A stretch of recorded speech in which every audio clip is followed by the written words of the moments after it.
Hi. It occurred to me one day, I'm very free-spirited, as you know, and I thought, well, no wonder. I mean, I have my own name, Angela Marie Bolling. My brother's name is Cary Joseph Bolling. He's named after my dad, Milton Joseph Bolling. I was born on Valentine's Day, but my sister has the name of Valerie Joanne, named after my mother. And then Rick, my little brother, is Richard Milton Bolling. So I am not named after anybody, so don't complain if I do things the way I want to do them, okay? I do have the last name of Bolling, but which I keep taking back over all the years. Yeah. I was the first, and my parents fell in love and got married, and I was conceived on the honeymoon, and I was born 9 months later, and I'm so excited. I'm a true love child, you know. So, I just think that's really exciting. So, I have little spotty memories of really young childhood, and us being together as a family. Mom and Dad were really good looking, and they just looked like movie stars to me, and they were always very well thought of. And you know, every time we went someplace, people remarked on how, you know, what a great looking couple they were. And yeah, I just thought they looked like movie stars. I mean, I would watch movies, I go, well, my parents look better than these people, or just as good, you know. The thing that I remember the most that mostly impacted my life was when we moved to Boston from Mobile, Alabama. You know, we'd been living in Mobile. Dad had been traveling and, you know, getting traded and playing baseball. But I didn't really know what was going on. I just knew we were moving around, doing all this stuff. But then I remember coming home from second grade at St. Pius X school, and they said, we're moving to Boston. I said, Boston? Where's that?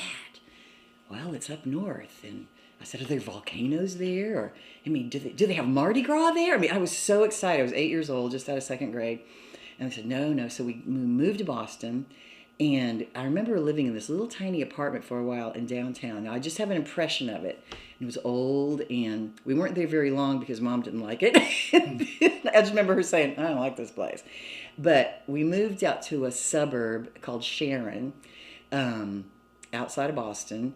And we lived on Glendale Road in a split-level house in a newer kind of a neighborhood. But everywhere else around us were the old cedar shake, New England salt box houses, big, tall maple trees that would turn colors, and chestnut trees, and beautiful homes with picket fences. It was a beautiful, quaint New England village.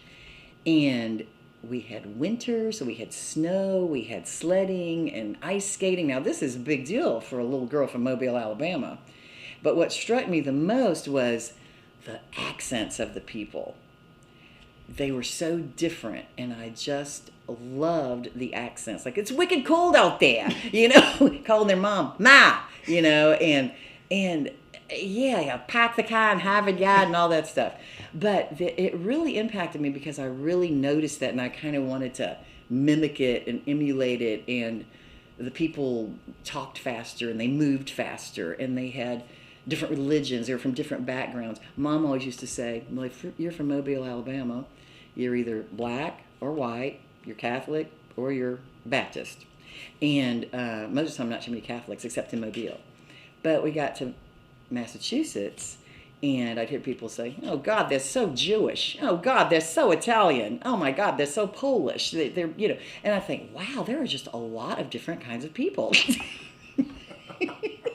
And it was interesting to me, even at that age. And I liked knowing about all that ethnicity and diversity. And I remember Dad taking us to, you know, a couple of ball games, and not really being able to pay attention to the ball game because there were all these accents around me and all these different things going on, and the Jimmy Fund sign that was over the green monster at Fenway Park. And yeah, we went to public schools. We didn't go to Catholic schools up there. When we moved up there, you know, Dad had played for the Red Sox. We moved into this new neighborhood, and all the parents were young. They were like 30, you know, and they had 2, 3, 4 kids. So they were all young, and Mom always said that was some of the happiest years that she remembers because everybody was there. So these guys knew that Dad had been a major league player. So all the husbands in the neighborhood were like gaga over Dad because they just thought he was great, and he was the type that could get people to do stuff and get them, to have fun. And they built a big toboggan run in the backyards. There were maybe 5 or 6 houses on this hill. There were no fences between them, and the men all got out in the evenings and built this toboggan run for us. And the sides of it would go up out of snow all the way down. So we would play in that in the afternoons after school or on the weekends. And then when Dad and the husbands got home at night, when it was dark in the wintertime, they'd go out there and they'd hose it down, and so it would ice, and they'd just go hauling down that thing. And we weren't allowed to go out there. We could hear them screaming by the house. And one night Dad comes in with a bloody nose, and Mom's like, "Oh no!" So, but anyway, that's just one of the things that I remember. It was a lot of fun, and we always had a good entree into wherever we were because of Dad, because of his little celebrity status and everything. I just remember it being a time of a lot of freedom and also a lot of really good family time. And this went on from age 8 to 12, I think. Those were the times when we were taking trips down to Alabama every summer to stay with Nanny on the bay. So we'd swim and we'd have all that time on the beach and being with cousins and relatives. And we'd also come down for Christmas. But those road trips were great because we were all together in the station wagon with our sleeping bags in the back. And Mom would get out her ukulele and she would play "Won't You Come Home, Bill Bailey," or just a lot of different kinds of songs, and we'd sing along with her as we rolled down the highway. It's like a little movie. So cute.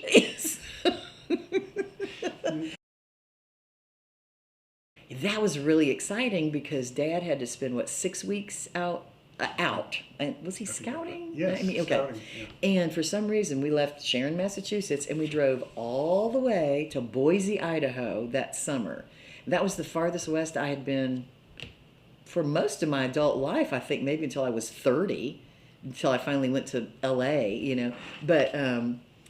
But yeah, we had this great trip, and we went all through the Midwest. We saw the Rocky Mountains, Yellowstone National Park. We were in the Black Hills of South Dakota, went to Mount Rushmore, had some bison burgers. That was good. And yeah, that was a great trip. That was just so cinematic.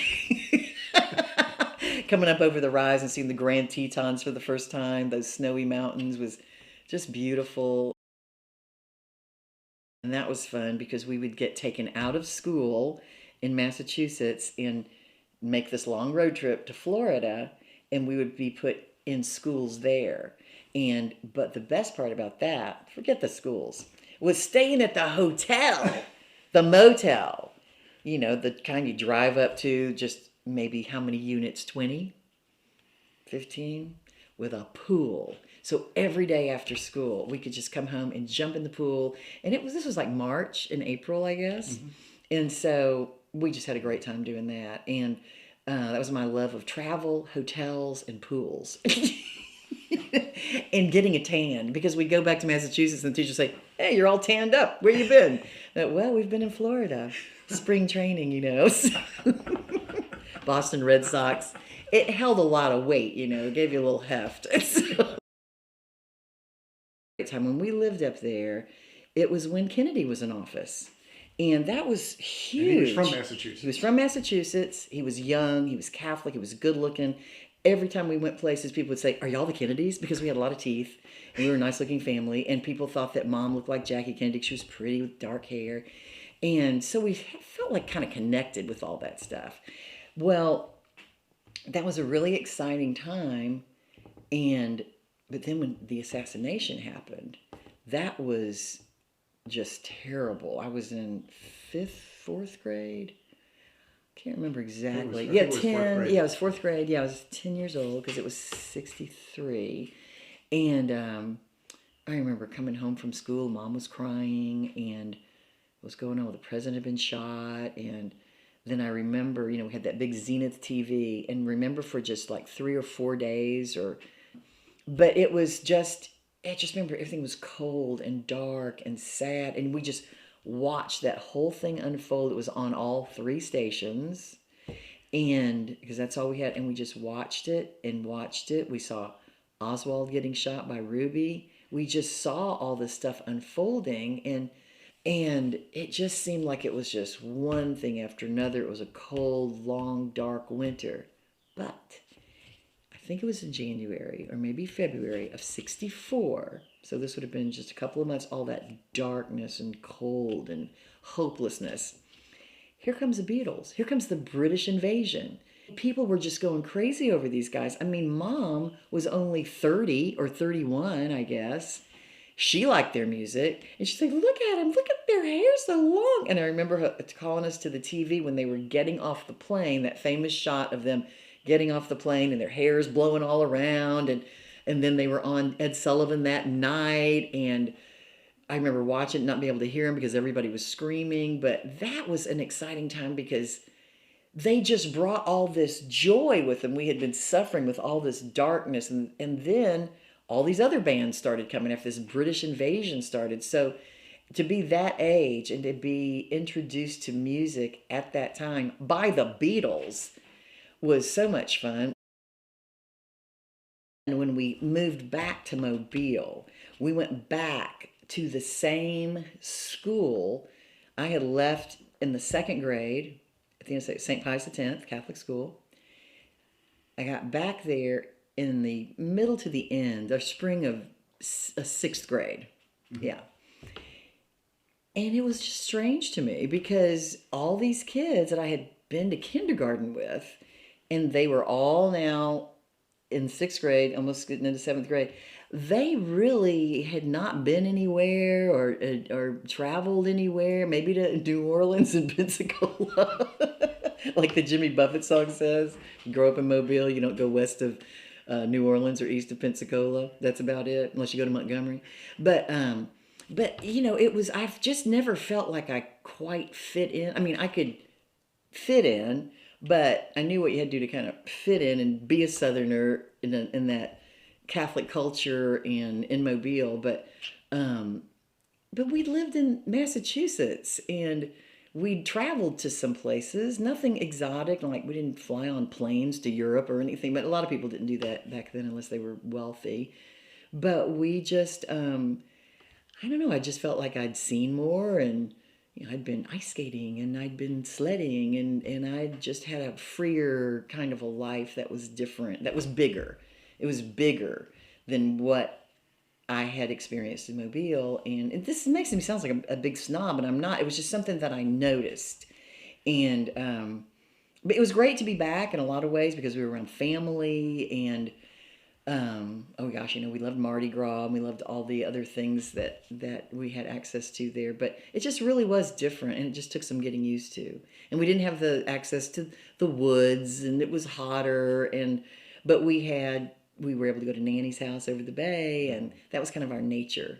The nature stuff for us was playing in the sand, going to the bay, going to the Gulf. But yeah, I remember that you sound just like a bunch of little Yankees. When y'all come back, y'all sound just like a bunch of little Yankees. We never took a vacation as a family. I don't remember saying, hey, we're going to go on vacation, and we're going to go here. But I felt like we were always on vacation because we'd take these road trips, and they were fun. And we'd stay in hotels. We'd stay in a pool, with a pool. And I thought, who wants more than this? Go to restaurants sometimes. Sometimes we'd eat in the hotel room. But so Dad was scouting, and in the summers, he would take you and Rick, or he'd take Val and I for like 2 or 3 days. We might go to Two Egg, Florida, or someplace in Georgia, or someplace in Alabama or Louisiana, Mississippi. Just go stay in a hotel for a few days, and sometimes we'd go to the ballpark with him. Sometimes we wouldn't. We'd just stay at the hotel and swim because we were old enough to stay by ourselves. And then we could go to a restaurant, and so that was really fun. And then we would meet people when we'd go as a family. Sometimes we would meet these other scouts and their families, and we'd all be at the pool and just hanging out there. And I remember Rick wrote a really cute story about, staying at these hotels, and other scouts would be there too, and they might want to go out like for an evening with their wives or something, maybe after a game, or not instead of going to a game, but on a night when they didn't have to go see a game. And they'd come over to our room, or we'd go over to their room, and there'd be little cocktails or something. And it was just fun to meet all these people that were from different places and had different ways of, just different ways about them. But, it was always just interesting to me to meet people who weren't like me, who spoke differently, who had these different backgrounds, different places they were from, the things they did, the things they thought. And I just always thought it was really interesting. Sometimes I thought people were kind of crazy. Like, don't you know how to really live? I mean, why can't you be normal like me? No. Yeah, right.